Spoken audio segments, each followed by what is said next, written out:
શું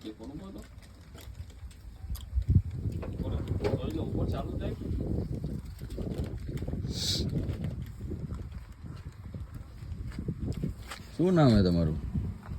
અજય. ક્યાં ગામના છો? સોલડી. હે? સોલડી. એ ક્યાં આવે? આંગરાની બાજુમાં, સુનનગરની બાજુમાં.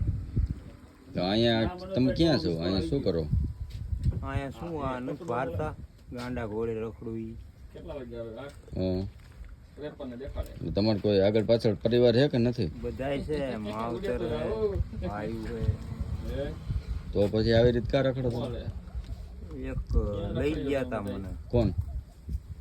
ગમે તે વિદ્યા કરીને લઈ ગયા તા. ઘણા વર્ષ થઈ ગયા, અત્યારે છોડ્યો મને. ક્યાં લઈ ગયા હતા તમને?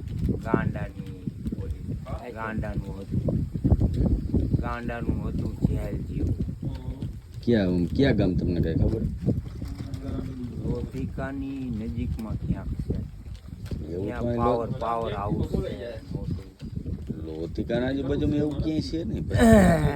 આ બાજુ રતનપર હે એક ગામ, રતનપર તો સાચું, પણ ત્યાં આવું ગાંડાનું કઈ છે જ નહીં. ત્યાં વિદ્યાનું આવું કઈ ન હોય, એમાં અમે નથી એવું માનતા. નથી. વિદ્યા તો ઠીક છે, પણ ગાંડાનું પૂરણ મારણ એવું ન કરે કોઈ. તો આ શું લાગે? નાટક કરવું? નાટક એટલે તમને માર્યું છે ને? હાકર થી બાંધ્યો તો. કોને? ઈ બાવાએ. બાવાએ બાંધ્યો તમને? બાવો હે. હા. તો બાવો એ તમને ઓળખો હે ને? મેં નથી ઓળખતો. તો શી ખબર ને, એના માણસ હોય કેટલાય બાવાના. એટલે બાવાનું ક્યાં તમને લઈ ગયા હતા એમ? શી ખબર. હું ગયો તો રણુજા. હા. પછી કયું રણુજા? શું થયું? આ રણુજા આમ આવ્યું છે અહીંયા આ બાજુ. અચાનક શું થયું એની માને જોયું તો 2 જણાને બાંધેલા, મને ને એક બીજો જવાનીઓ હતો. તો તમે ત્યાંથી કેમ નીકળી ગયા? એ બાવો અત્યારે મૂકવા આવ્યો હતો મોટરમાં. હમણાં અહીંયા જ્યાં કઈ ઉતારી ગયો મને, અમને 3 જણાને. તો બીજા ક્યાં તમારા હારે? બીજા આમ આડાવર આવી ગયા. હું આ બાજુ આવ્યો. એટલે બાવો ક્યાં તમને રતન પર લઈ ગયો હતો?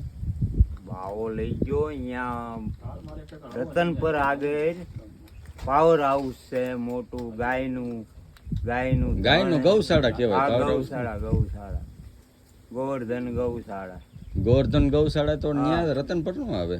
એટલે બાપા લખ્યું લપ જાવ દો ને ભાઈ, હું એક તો મરી ગયો હોઉં હાવ.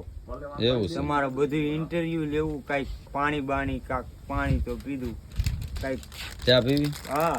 તમારે ખાવું હે કઈ? હા. કમા ચા દેતો ને?